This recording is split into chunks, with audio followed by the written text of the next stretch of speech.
All right. I think we can start. We have about 25 people here. Um, and I just want to thank everyone joining us. I know that people will keep joining in as we begin this chat. I think you would have gotten a message from me that I'm recording this. So just accept that if you can. Um, yeah, thank you all for joining today for this event.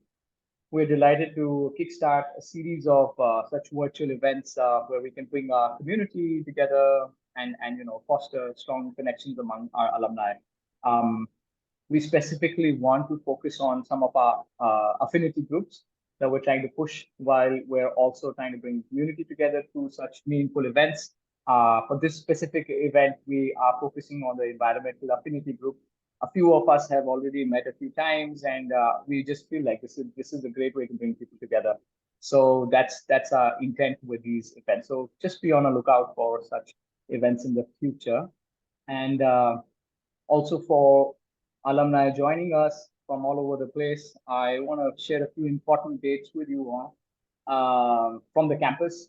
Um, we are we will have a Woodstock Writers Residency this fall in October. We are already advertising. Applications are out. It's on the social media. It will also be in our all alumni newsletter that should be coming out soon. Um, so yeah, if you have questions, if you're interested, we encourage you to sign up or have someone, sign up, write that application down. Also, the Woodstock Worldwide Woodstock Day is going to be celebrated. Sorry, are you able to hear me? Yes. Okay.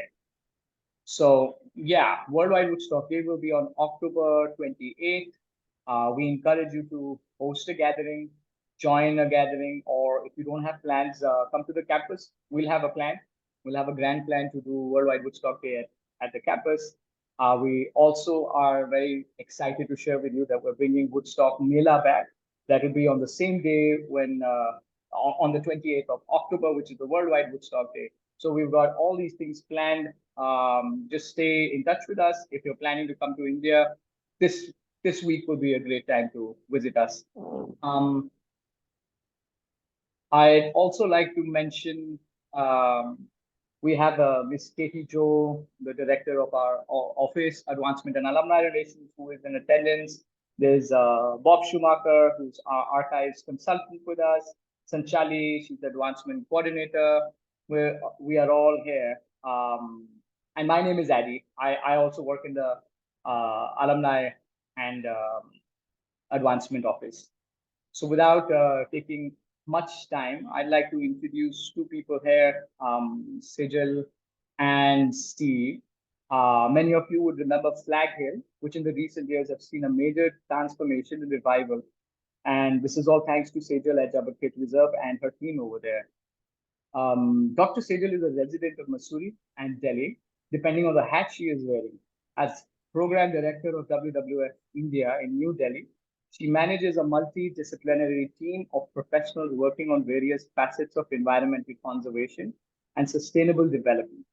Prior to this, she spent over a decade working on conservation in South and Southeast Asia and East Africa. More recently, she has migrated back to Missouri, where she has set up Uttarakhand's first private nature reserve at Jabal Khel, which aims to combine forest restoration and conservation with generations of local livelihoods and demonstration of the value of nature. Joining her today would be Steve Alter, who is also the moderator of this event. Steve has seen Jabal Khel Reserve evolve over the years and has also played a very important part in the restoration of the forest from the very beginning. Steve graduated from Woodstock in 1974. He is the author of more than 20 books of fiction and non-fiction, including Wild Himalayas, A Natural History of the Greatest Mountain Range on Earth. He and his wife Amita, class of 1973, live in Landore and Goa. Steve has been visiting Flag Hill and Jabal Khet Nature Reserve for almost 60 years. Many of you who have joined us today will have similar stories of visiting Jabal. And with this, I would like to have Steve and Sejal take over. Thank you, Eddie. Can everyone hear me? Okay, good. It's wonderful to have all of you joining us from different parts of the world. I'm at the moment in Scotland. Sejal is in Missouri and Addy's in Missouri, and so we're all over the world. But it's wonderful to be able to come together like this to talk about a very special place. Many of you, I'm sure, remember Flag Hill from day walks, day treks to the top of the hill, maybe picnics at the top of the hill. It's now more and more known as Jabbergate Nature Reserve because of Sejal's vision, and Vipul Jain, who's class of 1974, owns the property, and he and Sejal have collaborated to create a really absolutely wonderful experience for people who are visiting Missouri. It's the antithesis of the Mall Road, which is getting more and more difficult to walk on these days because of all the traffic. And it's wonderful to be able to go out to Flag Hill and see the number of visitors who go there simply to enjoy the solitude, the greenery, the bird life, and the wildlife there. And I think that Sejal has done this project exactly as it should have been done. And the two things I'll point out that I've always felt were absolutely the right decision on her part is, first of all, with Flag Hill, there's the minimal intrusion. There's no concrete. There are signs so that you won't get lost. The paths, though, are unpaved. There's one place you can take shelter if it rains on your walk, but otherwise you're just experiencing Flag Hill as we experienced it so many years ago. And the other thing is Sejal's been able to involve people from the community working with her as part of her team, as naturalists, as custodians of the property. People who live in Jabbergate or in Kolti village or in Badakat, and they are involved. So it's not just protecting 100 acres, it's also engaging the community and getting their active participation in the project itself. So it's a wonderful project. I urge any of you that come back to Landauer to have a visit. And I'm now going to let Sejal take things over and tell you a little bit about her vision, how it came together, and what she sees as the high points of that. But thank you all for joining us. Mute myself. Hi, everyone. Thank you for joining. I know it's for many of you, it's a Sunday morning. So really appreciate that, taking that time. I hope this journey will be worthwhile. I'm going to take you on, I'm going to actually basically tell you the story of how it all started and where we want to go. I think Steve might also be surprised at some of the things I might say at the end. So Steve, don't be too shocked. Let me try and share my screen. Okay, is this visible? Yeah, great. So here we are, Flag Hill Revisited. As Steve mentioned, many of you might remember your picnics or your journeys or your hikes or your walks to Flag Hill. Growing up, I also spent quite a bit of time here, and that's how my journey started. Let me just... You might remember this iconic view from Flag Hill. This is Bandarpooch. Steve knows it well, and many of you others also might remember seeing this view every time you walked up to Flag Hill. That was looking north. This is looking south and east towards Dehradun. Again, I think people who have been to Woodstock and to Missouri will never forget the view of these endless ranges that seem to just march one after the other. It's something I never get tired of. It's the beginning of the monsoon, and again, you might remember these scenes of clouds nestling between the hills. Again, a view from Jabbergate. This is looking towards Landor, early spring, the rhododendrons in bloom. And the flags, of course. I mean, that's how we all knew Flag Hill. and still know it, and that's how I remember it as I was a child, was the Tibetan prayer flags that flew on top of the hill and that lay on top of the hill. So this is Flag Hill. It's a childhood memory for me because I used to come hiking here. And of course, for people from Woodstock, it was a place, it was a recreational place. So these are just photographs. These are actually secret photographs taken by my cameras of people from Woodstock jogging on the different trails of Flag Hill. So certainly this was something that was very close to Woodstock School and used by many people from Woodstock. But it was also used by all kinds of people. So this is, it was a picnic spot. It was a place for people to hang out. It was a place for people to use forest resources. So whether it was collection of firewood, both for commercial use and for household use, this is something that you see all over the Himalayas. People collecting fodder, people collecting grass, people collecting oak leaves. All of this was coming from the forest, grazing of cows and the cattle, lopping of trees, cutting trees. Remember that this was an area which was not owned by anybody. So pretty much it was used by everybody in the area, and hunting as well. So there was generally, a symptom of an absentee landlord and an area being used by everybody the way they wanted to. Fires were quite frequent as well. Almost every year there were forest fires of different intensity.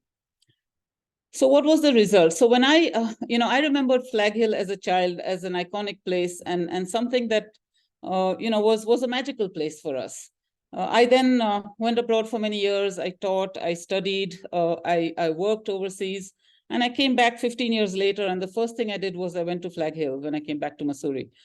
And what I saw was quite shocking. So I saw, instead of this magical place, I saw a hillside littered with trash.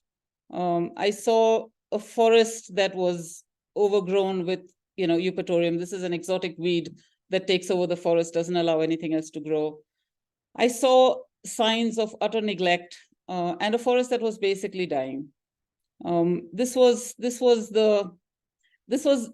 something that I felt I needed to do something about. So for me, this was the worst of it all. So this is right next to Flag Hill. This is only a few kilometers away from Flag Hill, a similar hillside. And my biggest nightmare was that this is what would happen to Flag Hill as well if we didn't do something about it. So that was basically what drove me to say, if I'm doing conservation all over the world, I need to do something in my own backyard. Mussoorie's got this fantastic place. We should do something about it. But frankly, I really didn't know what to do about it because I didn't even know who owned it. I always thought that Flag Hill belonged to the government. And that's why, like all government places, it was completely neglected and misused. So I started doing a bit of digging to try and find out who owned it. And basically, there were three people who initially made this happen. And I'm going to show you who those three people are and how it happened. So this is my sister, class of 74, Woodstock.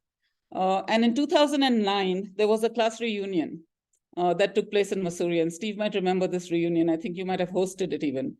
And at that reunion was this gentleman called Vipul Jain, who turned out to be the owner of Flag Hill. I had no idea. None of us had any idea that he owned Flag Hill. But during that class reunion, he took a group up to have, I think, chai on the hill or something. And that's when we discovered that Vipul actually owned Flag Hill. So my sister then got hold of him and said, hey, my sister's been looking for you for a long time. Why don't you have a chat with her? She's got an idea for what could be done with Flag Hill. So that's how the conversation started.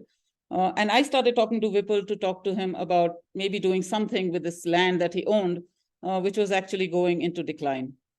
And the third person, of course, who helped me out in those early stages was Steve. Steve, you haven't seen this photo. It's a camera trap photo of you walking in Flag Hill. And so Steve was my guiding light in those days because I really didn't know what I was doing. And I would keep going and talking to Steve and saying, help me, I don't know what I'm doing. What's the idea? What's the vision? And together we crafted out something which has led to what we have now as Jabal Khet Nature Reserve. So this is the conservation area, which includes Flag Hill. And we decided that we were going to set this up as a private conservation reserve to demonstrate how conservation can actually support livelihoods and ecosystem services. So this is a vision that came a little bit later. But this is what's driving us now, which is basically to create a conservation model that enhances local ownership, supports tourism, and has a positive impact on ecosystem services. But more importantly, and this is something that Vipul drove into my head, was that conservation needs to pay. And if nature pays, then people will get into conservation. So there's a lot of other forest around Flag Hill that's also privately owned. And if people see that conservation pays, then they might be incentivized to actually look at conservation as a way of managing their forests rather than just trying to sell it, which is what they're doing now. So he put a challenge up to me and said, this is not going to be a charity. This is not going to be a public trust. This is not going to be anything. This has to be a business model. And it has to work as a business model to be sustainable. I took up the challenge. I had no idea what I was going to do, but I said, okay, fine. If that's the condition, I agree to that, and let's move forward. So that's how it all started. So yeah, so lots of conversations. So obviously there were a lot of local users. You know, women used to collect firewood, they used to graze their cattle. I had to have a lot of conversations to discuss with them why in the long term, you know, it would be more beneficial for them to actually manage the grazing, manage the way the forest was being used. People weren't happy. In the early stages, there was a lot of conflict. So people would break the fences, they would break the walls, they would say horrible things. It took us about 2 years to convince people that it was in their interest to join hands with us and work on this together. So that was a difficult period. But once we got over it, we started restoring the forest. This is a spring. Some of you might remember there was an old spring in the forest, which was pretty badly degraded. So we started restoring the spring. We collected something like 800 kilos of trash. You know, everybody who came to Jabarkhet in those days to visit me or to Mussoorie was given a bag and told to get up the hill and collect trash. So lots of trash removed. We removed about 3 tons of the weed, the eupatorium, the invasive species. We made small water holes for wildlife. We started creating a little restoration activities. We also looked at the biodiversity because we wanted to know what we were protecting and how it would get restored. So we looked at everything. We looked at the fern diversity. We looked at, we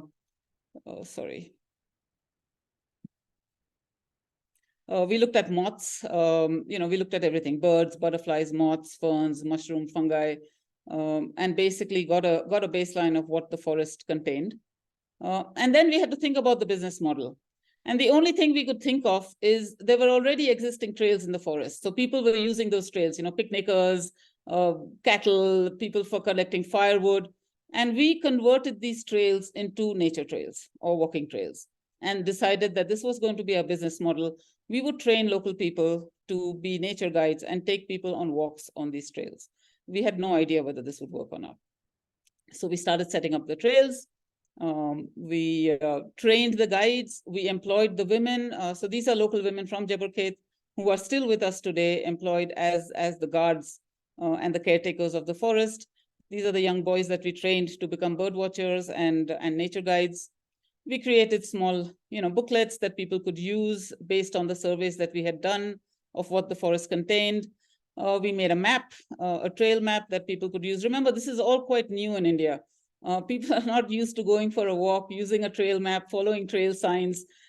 These were things that I had seen when I was working overseas, and I thought, well, let's give it a try and see if it makes sense in an Indian context. So I still had no idea whether this would work or not. We made a tiny little infrastructure. Again, nothing big, nothing major, just small places where people could sit out and enjoy the forest. And that was it. And a gathering place where people could sit and talk, have a cup of tea, and just generally, you know, download experiences and ideas after a walk. So that was it.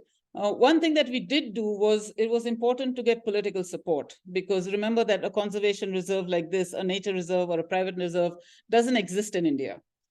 So it was important for us to get political support and get recognition to say, hey, this is something that's going to be good for the state. It's going to be good for the economy of the state. It's going to be a new model of tourism.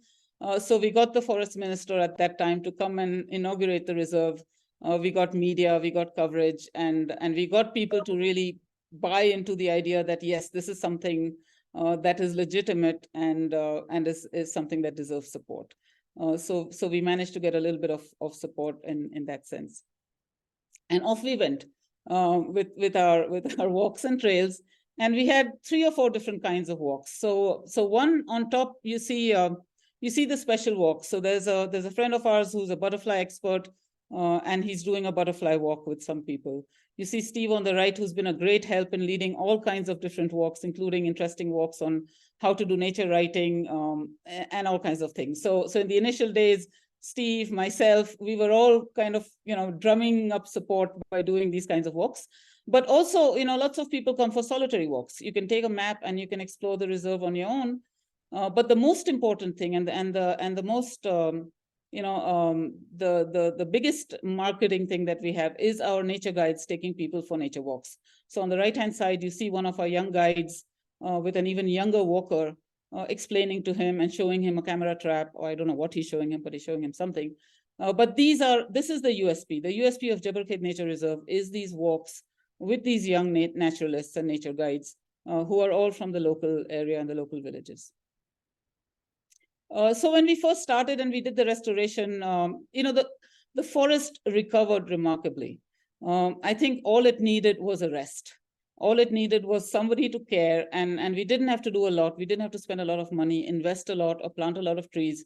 We just had to give it a break and control some of the activities that were uncontrolled. So the spring was restored.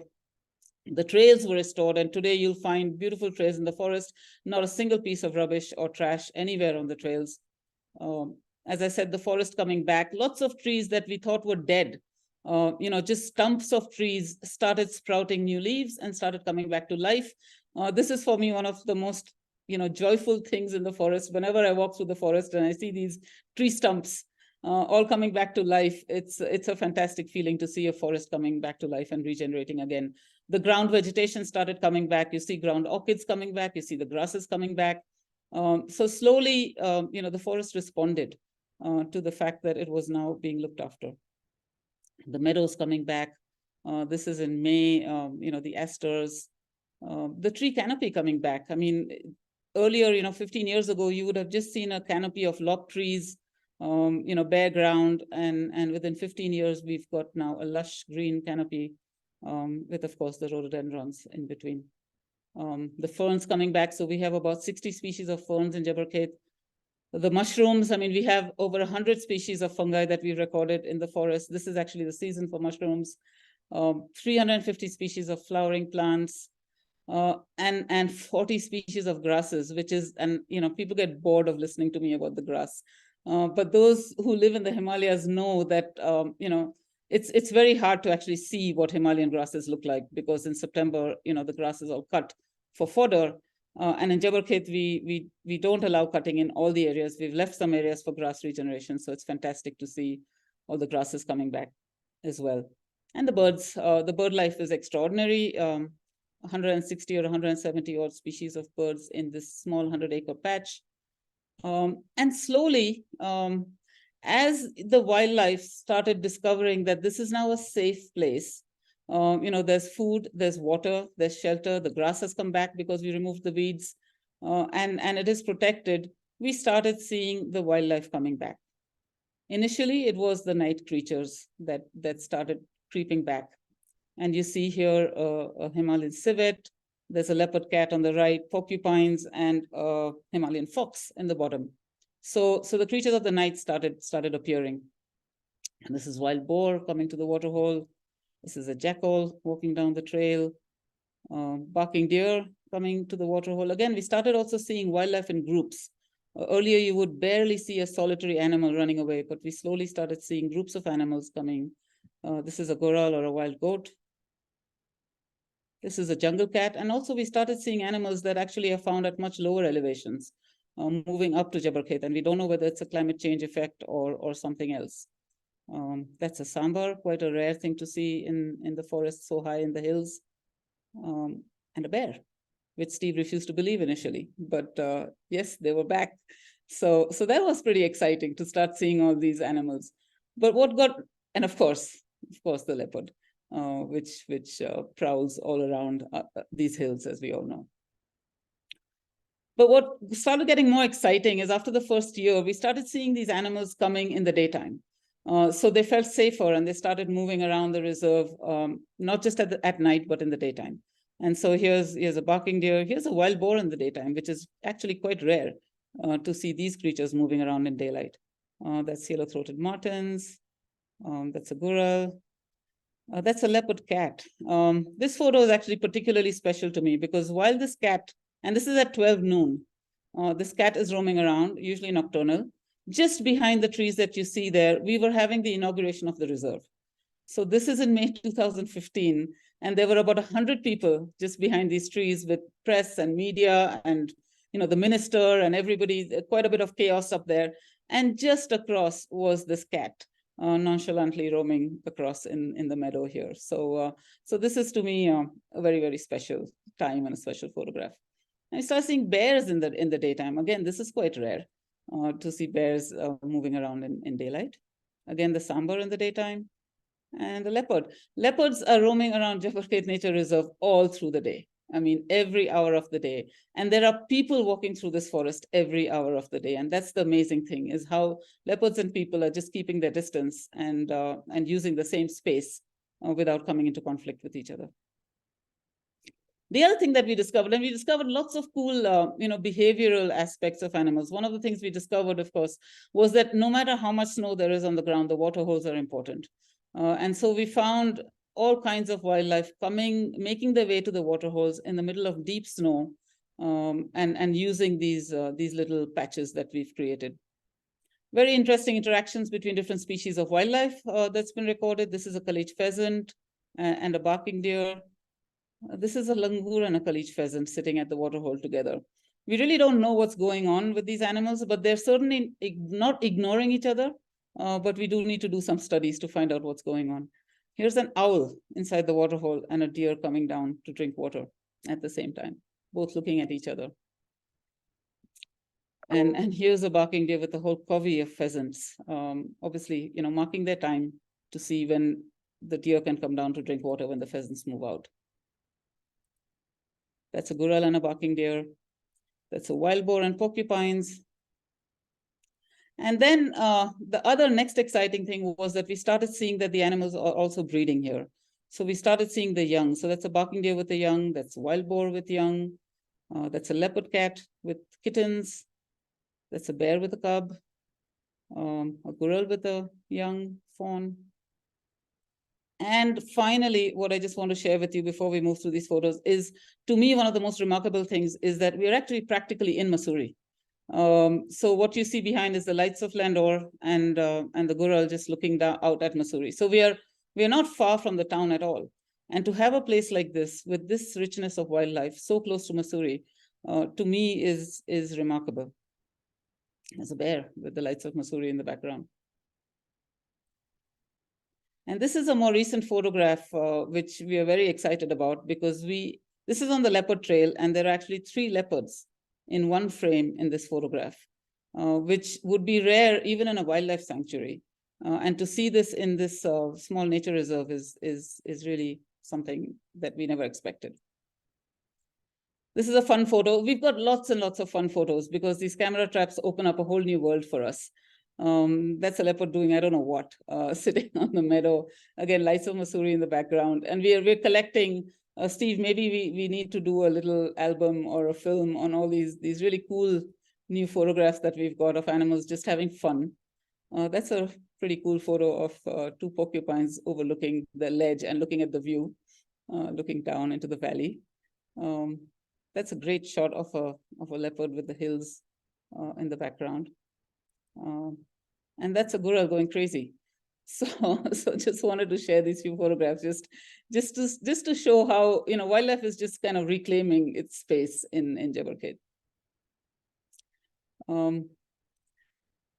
And then just to talk a little bit about what's going on with the people. And as Steve mentioned, lots of people are coming to Jebel Khait. We opened in 2015. We had 2 years when we were pretty much shut down because of COVID. But we've probably had over 20,000 visitors, but in very, very, in small controlled groups, managed groups, and pretty much everybody really happy with the experience. And that's what many people, including my sister, finds extremely amazing, and says, what is it you're giving them? You're just taking them for a walk. and they can go for a walk anywhere. Why are people paying for this? Why are they happy? It's hard to understand, but somehow it seems to be working. The other thing that's happened is it's also influenced the local economy and impacted the local economy. So all, many of the dhabas, the taxi drivers, the restaurants, the homestays, the hotels are all benefiting from Jabal Khet being there in that area. So some of these dhabas, for example, this dhaba, which used to be a place where we would hang out, has now become an upmarket cafe. I don't know if that's good or bad. It's certainly good for the people in terms of making more money, but yeah, we can argue about the replacement of some of these places with more trendy and upmarket places. But it certainly influenced the overall economy of the area. The other important thing is the ownership of people living there. And as Steve mentioned, it's about getting the community along with you. I remember when we first started, and there would be fires at Jabal Khet, and I would be frantically trying to get people together to say, please come and help us to put the fire out. And many of the locals would shrug their shoulders and just say, it's your forest, you deal with it. It's not our forest. Today, it's completely different. Today, the minute there's a fire or a hint of smoke, I'll get 10 phone calls. People will already be telling me there's a fire and we're going there, come quickly. They'll have already made their way to the fire and start putting it out before I even get there. So there's a real sense of ownership now of the fact that this forest is actually benefiting all of us. And therefore we need to look after it. A complete change in attitude. The other thing that's changed remarkably is these boys. So I have, I started with Virender, who was the first nature guide that we trained. He was a kid who didn't know anything about the forest, but had a remarkable propensity for picking up things. And today, Virender is a cat. He is completely transformed.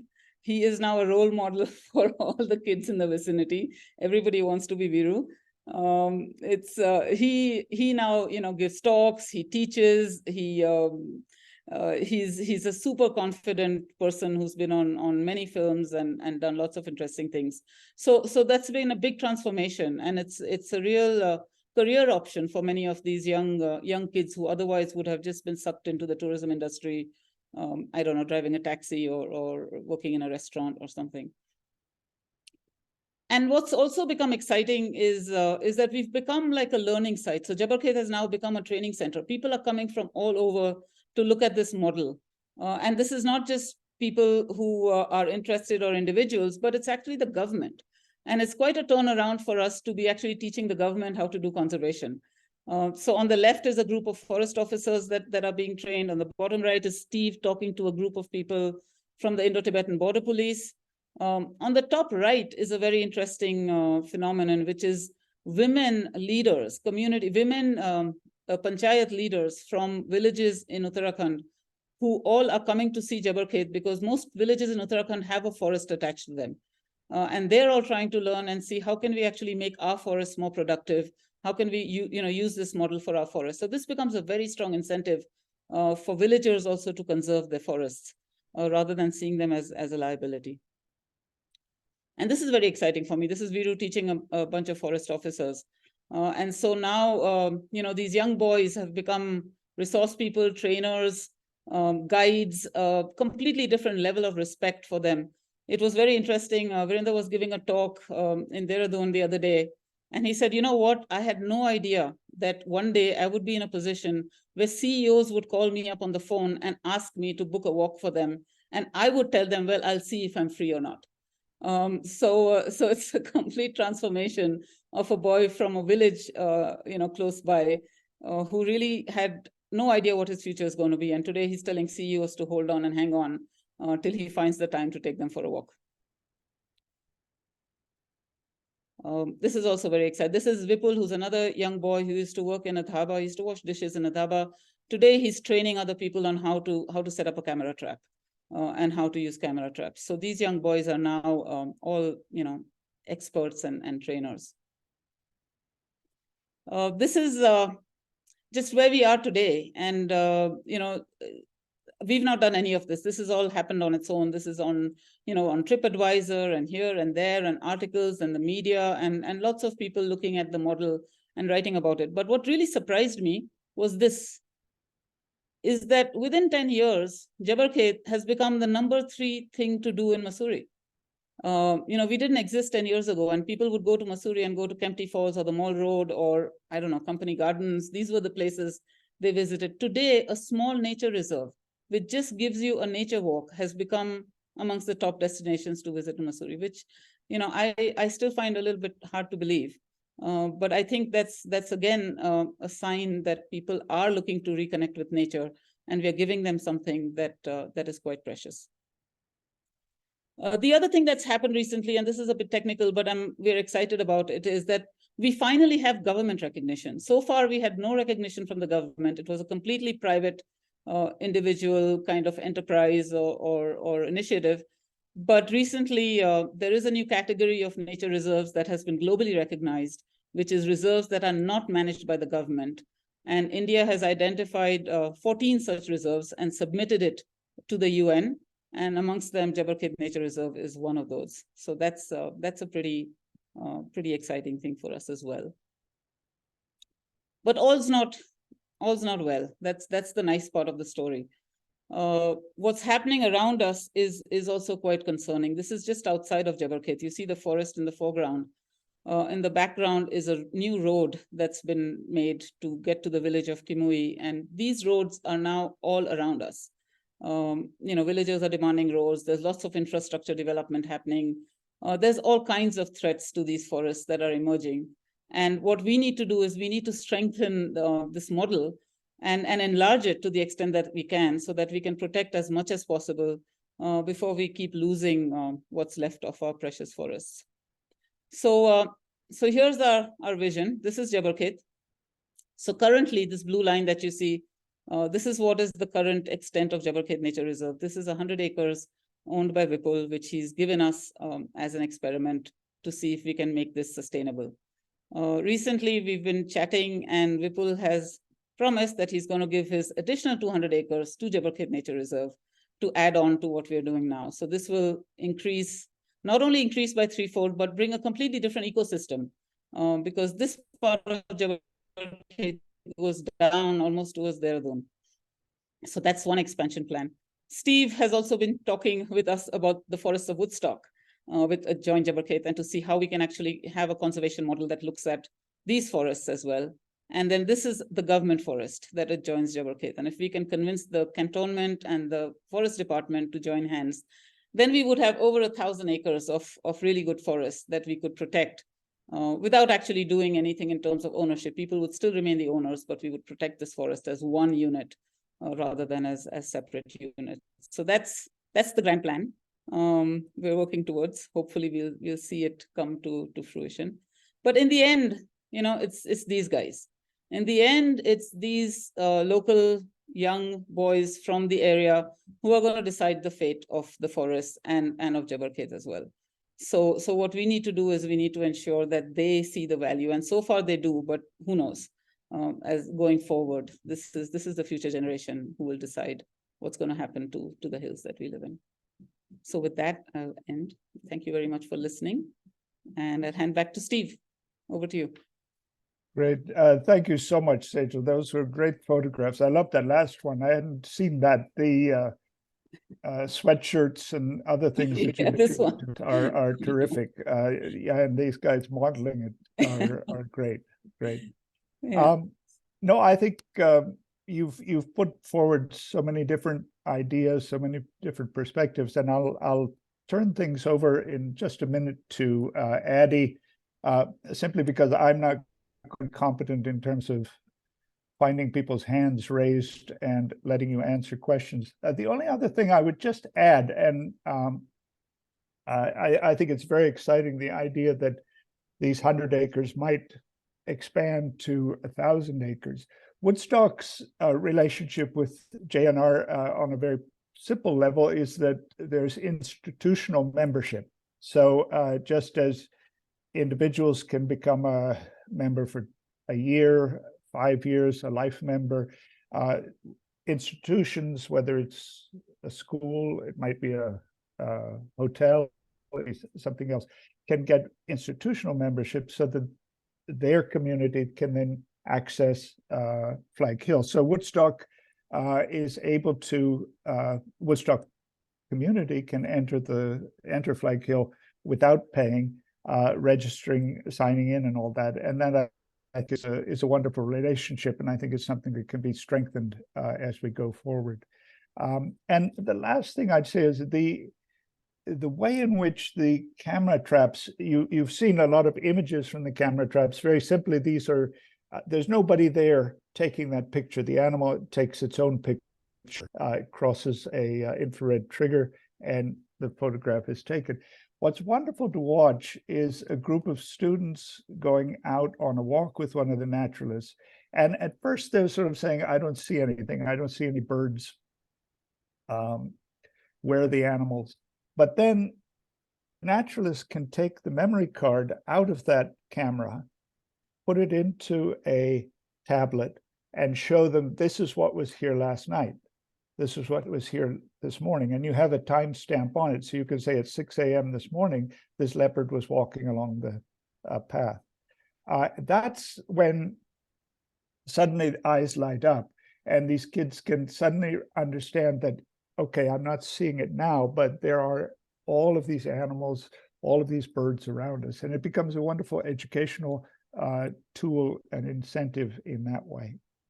But let me just open things up for questions for Sejal. And Adi, I'll ask you to please identify people and call their names, and then we can have a conversation here. So, Steve, I'll just add to that, what you just said about the looking at the animals moving on the trails live. What we're increasingly finding, and what's very interesting, is that we quite often are now seeing, when we take those chips and show it to people, that a leopard has just walked like literally 3 minutes before you. And sometimes we find that a leopard has walked just 3 minutes after a group.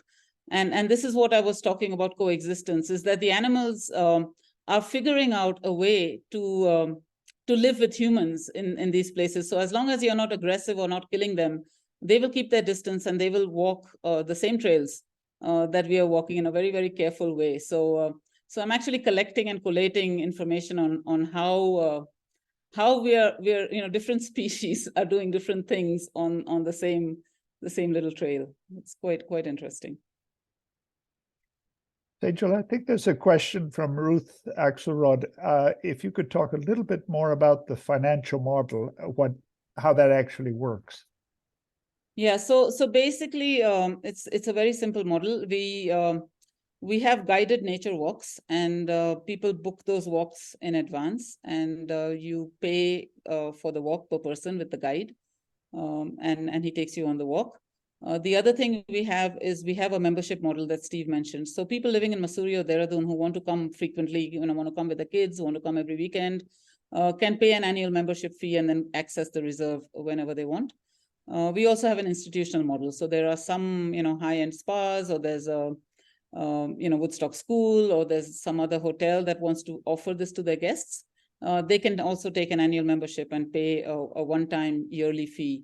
It was actually these memberships that kept us going during COVID, because during COVID we had no visitors. So thankfully we had a few members who, and we had those membership fees in our kitty, and we could keep paying people, paying the team during the COVID time. So that's the basic model. We have no accommodation, we have no stay, we have no food, none of that. It's just simply nature walks. It's paid guided walks. And I'll tell you what's amazing. When again I ask people and I say, did you enjoy the walk? And they're like, oh wow, it was fantastic. And I'm like, what is it that's so fantastic? And actually what makes the difference is the guides. And every time people come back from the walk, they tell us that, and they say, what was so remarkable is these young boys and their passion, their commitment, their love for the place, because this is their forest. They grew up here, and suddenly they're seeing these forests with completely new eyes. It's their livelihood now. Earlier, it was just a forest that they walked through. So that is what's making all the difference. And that's, to me, the most important part of the story is this ownership that has been created amongst this team of people. And they're sharing this passion and excitement with the people who come on the walks. So that's what makes the difference.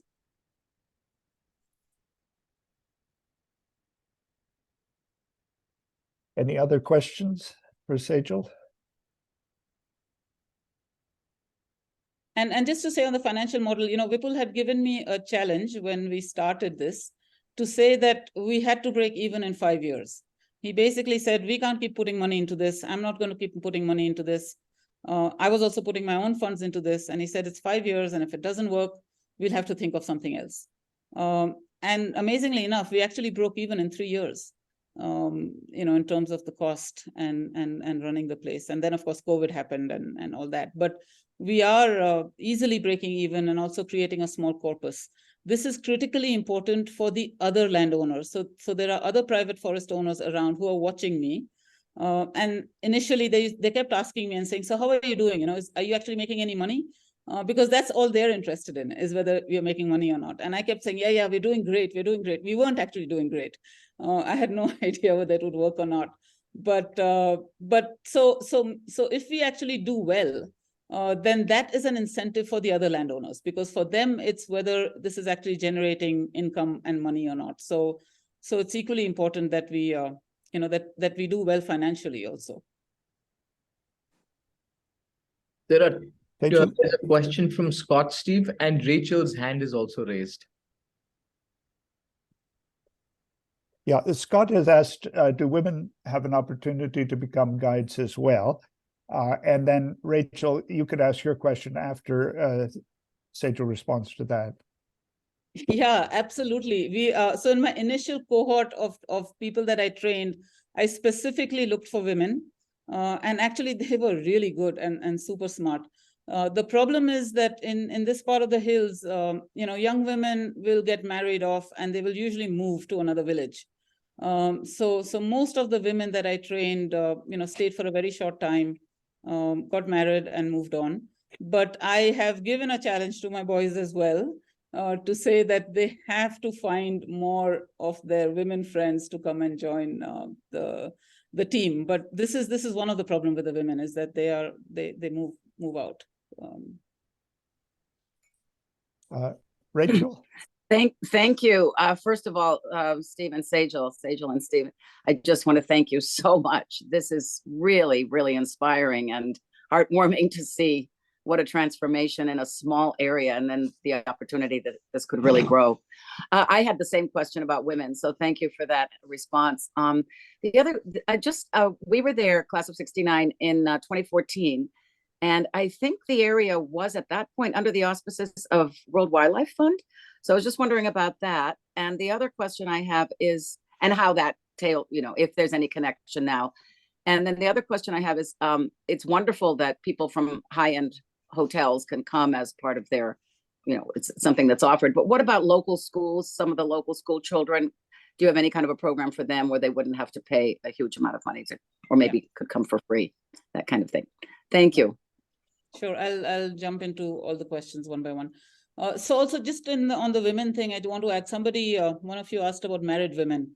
And yes, actually 3 of our oldest employees are women. They're married women and they're still there. So they're very much with us. The only thing is that they probably, because they're illiterate, they haven't studied, they got married at a very young age, they don't speak English, it's hard for them to be guides. So they're employed and they man the gates, they take the tickets, they enter, they tell people the rules, they look after the trees. So they do quite a lot of stuff there, whatever they're able to do. So we certainly do still have women, and we would be happy to have more women who can do, and depends on what role they can play. We would employ them in that role. So we do have out of a team of 10, 3 of them are women. The other question I just wanted to touch on was, so regarding schools is very interesting. Initially we thought that schools would be our major client, so to speak. But what's happened in India, and I started with, Delhi schools, I started with Mussoorie. Mussoorie is full of schools, Dehradun is full of schools. But what's happened in India is that schools now no longer see environment or outdoor or extracurricular stuff as something that they want to have their students do. They're so concentrated on exams and studying and stuff that they just don't come out. And when they come out in groups of 60 or 100, and I just cannot absorb that kind of groups. And so the schools thing has somehow not worked out. Although, Steve, your local schools have been coming to Jabbar Khet, and we are very happy to open up our doors to local schools. We have a special needs children's school from Dehradun that comes every year. We don't charge them for it. So wherever we can, and we can manage the school groups, it's more about managing the groups rather than the income that we would get from them. So so we've tried with schools, and wherever it's possible with local schools, we certainly do it. But we are not now marketing ourselves to schools as such, because we just realized that we cannot handle those groups. We have a limit on the size because of the impact that they make. So there's I another remember, question. Sejal, Yeah, go ahead.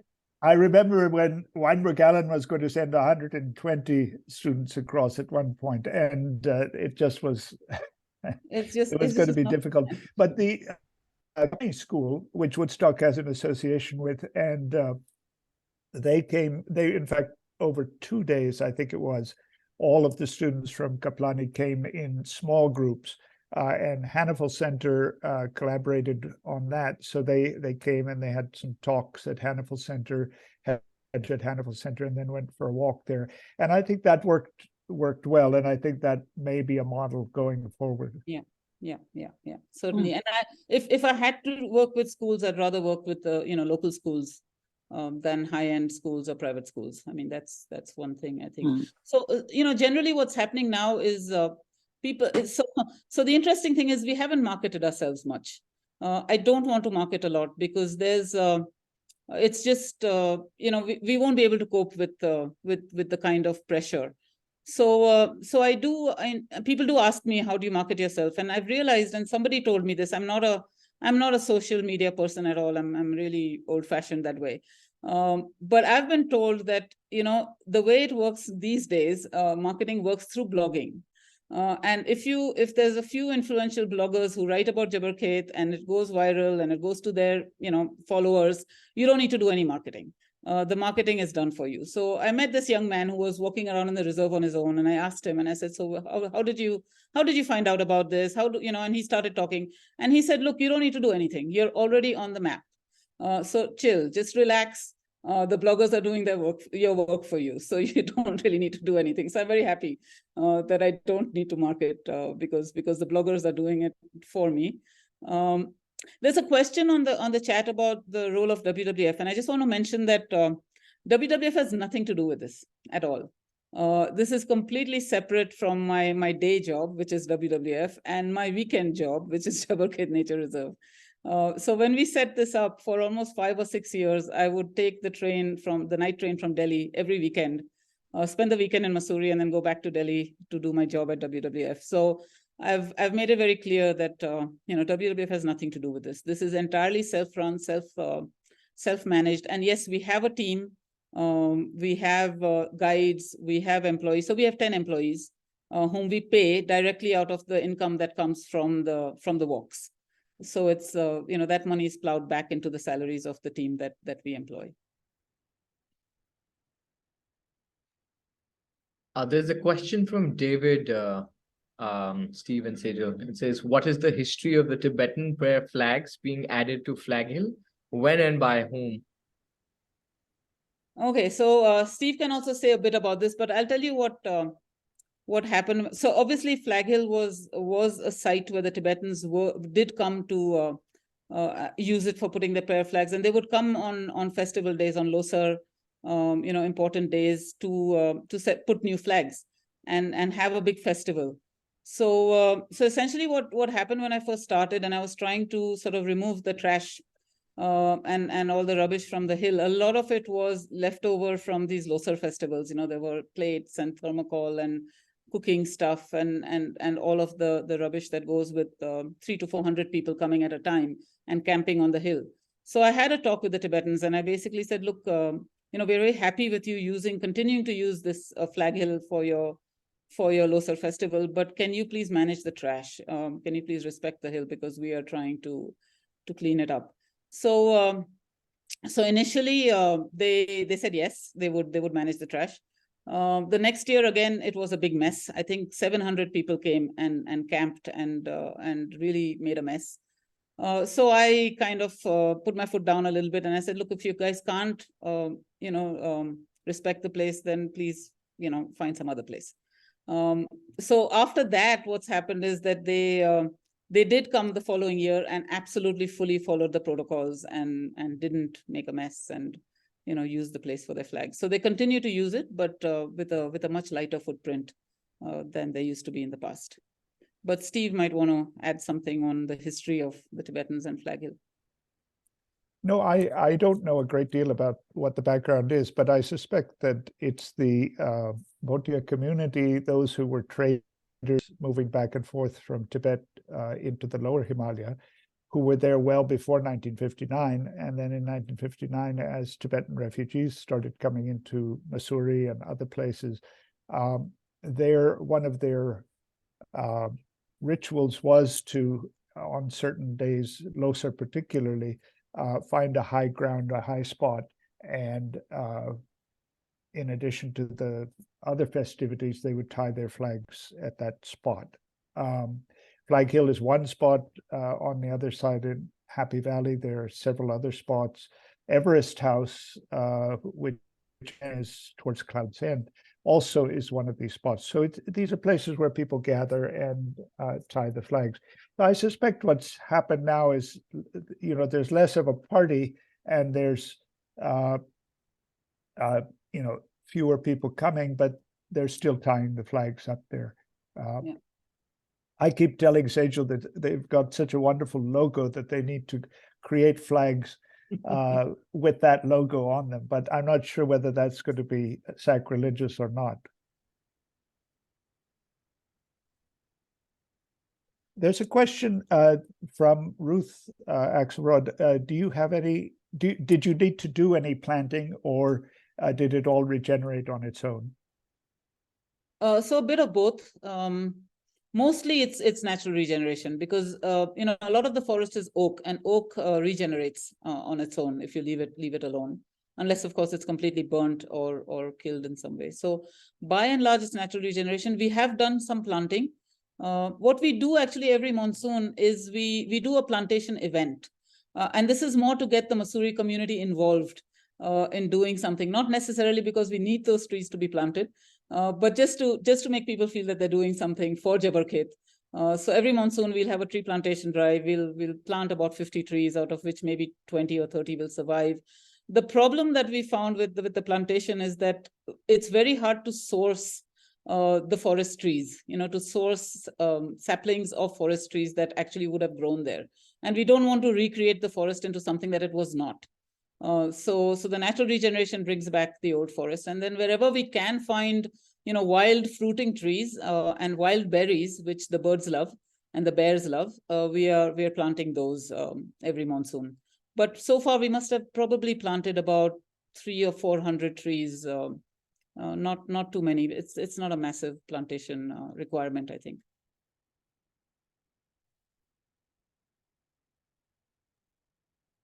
I think we have time for a few more minutes of questions, if anyone else has any at this point.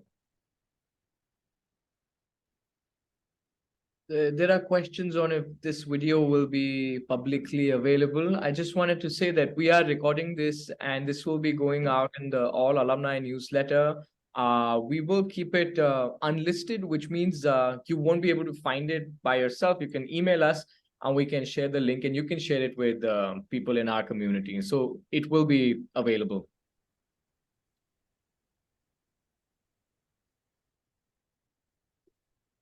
I was just going to add one anecdote about the financial model, and I think Vipul will forgive me if I tell the story, and Sejal, you can correct me if it's apocryphal or not.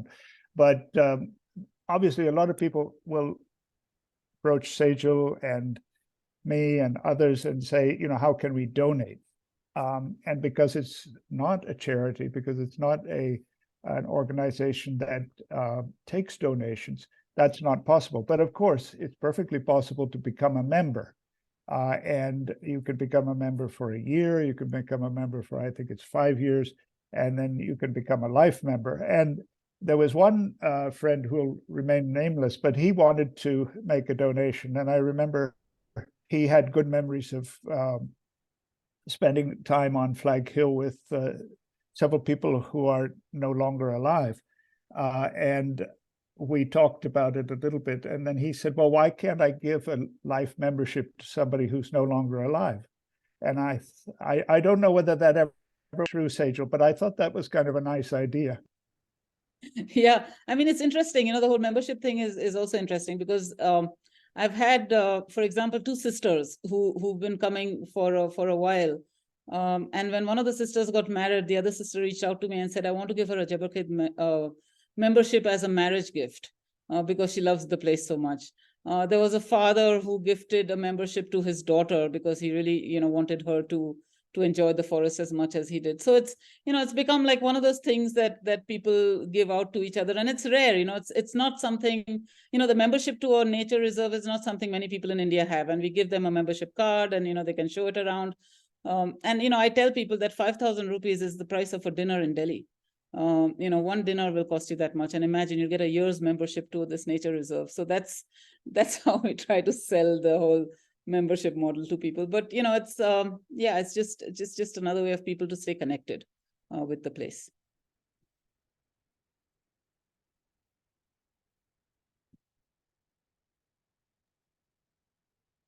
Steve, you're muted. You're muted. Sorry, Maya Malhotra has a question. Is there a website one can share about Jabarkhed Reserve, and also a website for all 14 such private reserves in India? I think I know the answer, but Sejal, why don't you speak to that? So the first part, yes, there is a website. There are actually more than 14. So the 14 that are in the government. So the website, maybe Addie, if you can just put it on the chat, then people can just get the web link. And by the way, if you want to become a member, you can do it through the website. But these 14 are not just private nature reserves. It's very interesting because it can actually be. So, for example, you know, the Godrej company in India, which is a family-run business empire, if you want to call it that, actually own 800 acres of mangrove forest in Mumbai. And that's owned by the company. And because they're kind of conservation-minded, they've kept it. Now, that has been declared as an OECM, you know, this other effective conservation measure. So these OECMs can be anything. It can be a corporate forest, it can be a private nature reserve, it can be a community forest, anything.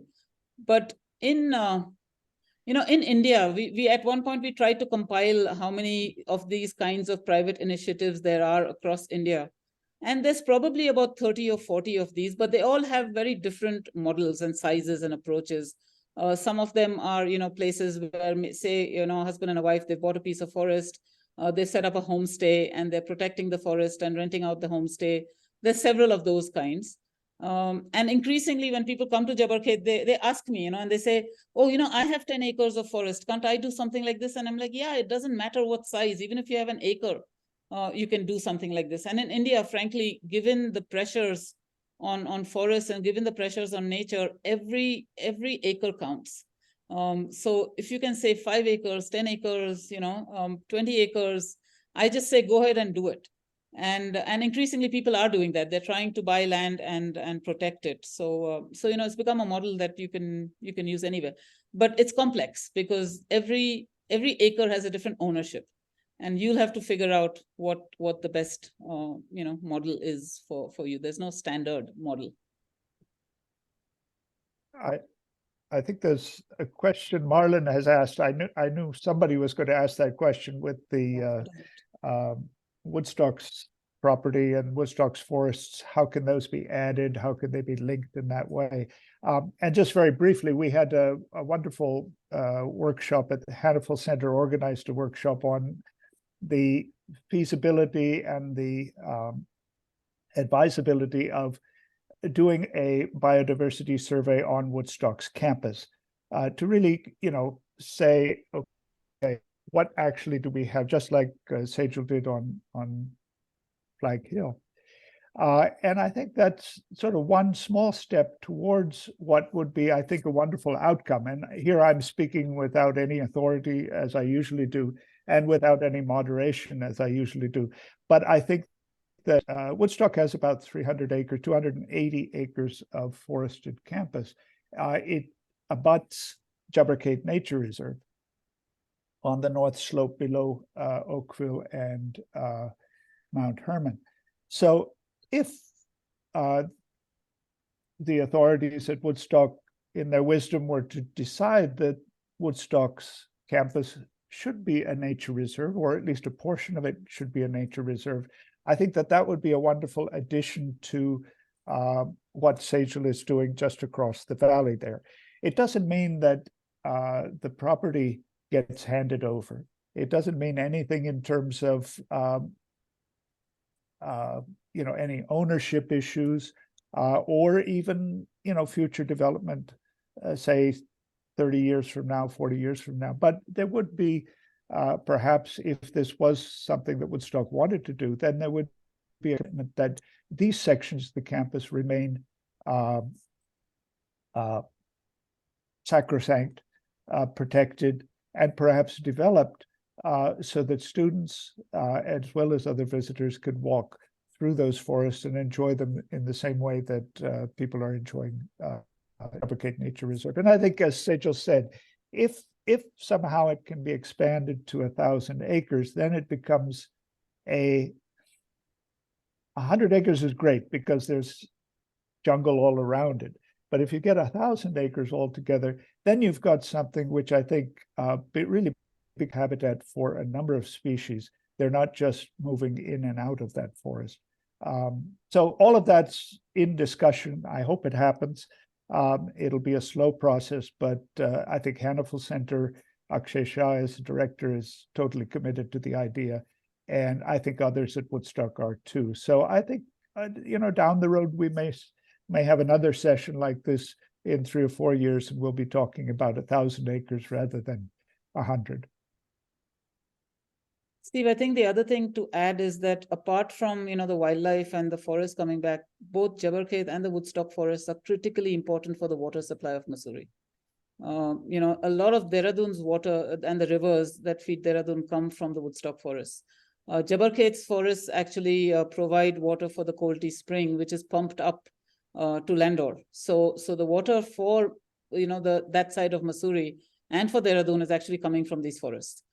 So that's another very, very important reason to protect and conserve them. Sejal and Steve, Judith has a question, and then Ruth is also asking a question on the chat. Okay.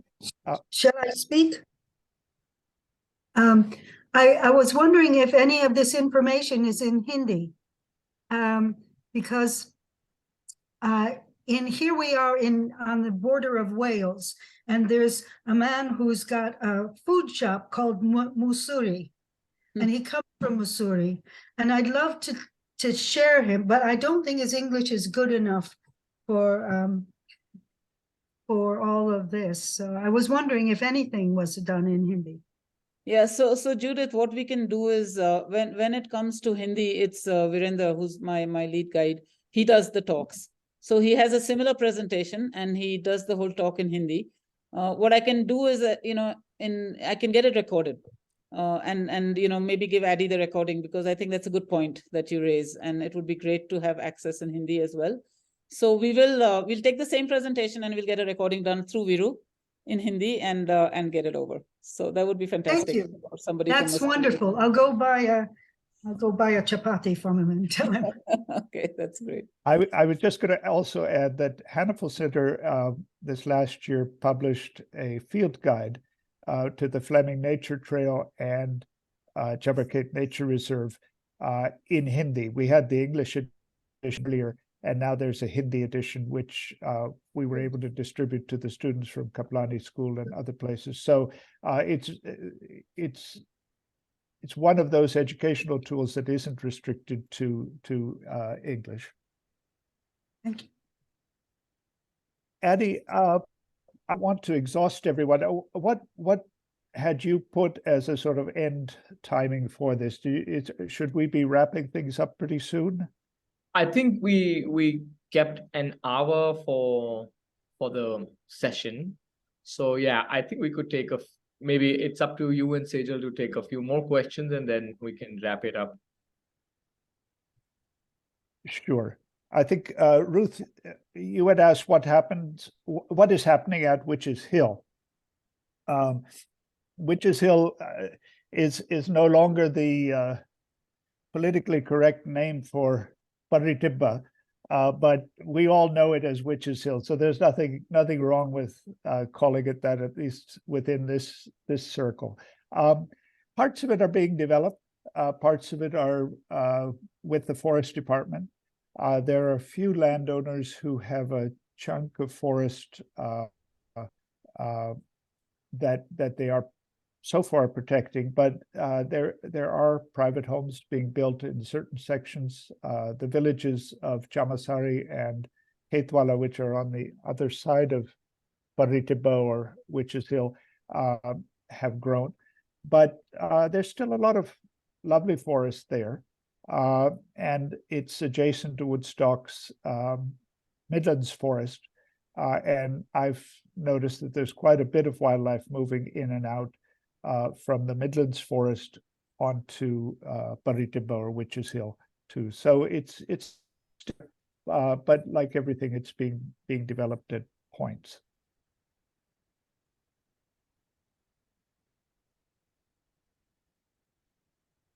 There's one more question that has just come in from Johnny. This is the $1 million question. I keep getting asked, about camping and allowing camping on Jabal Khet. So far, we are not allowing camping for a couple of reasons. One is fires. This area is extremely prone to forest fires, and we struggle with fires every year. In summer, it's just too dangerous to allow camping and fires. And even if you tell people not to light fires, they'll light fires. You can't really stop it. The other reason why we don't want camping is because of the bears and the leopards. There's pretty serious wildlife roaming around in this reserve. So generally, our hours are basically sunrise to sunset. We make sure that all walkers are out of the reserve by sunset. We just don't want to take the chance. If something happens, if there's any conflict, if anybody gets attacked by a bear or a leopard, I have no recourse. I'm a private individual citizen. I will get closed down tomorrow. I'm not the government. I have no support system. So I just don't want to take a chance with the camping. So the thing is, either we can have the wildlife or we can have the camping. And we've chosen the wildlife at this point in time. Although, people from Woodstock do camp on Bear Hill. Bear Hill is outside of Jabal Khet Nature Reserve. It's part of Mussoorie Wildlife Sanctuary. And if people really want to camp, they do camp on Bear Hill. So yeah, careful camping is probably okay, but we are just not officially ready to open. No, I don't think there should be any camping, and those bears, they eat people, especially anyone who has any Woodstock connections. The bears go for them right away.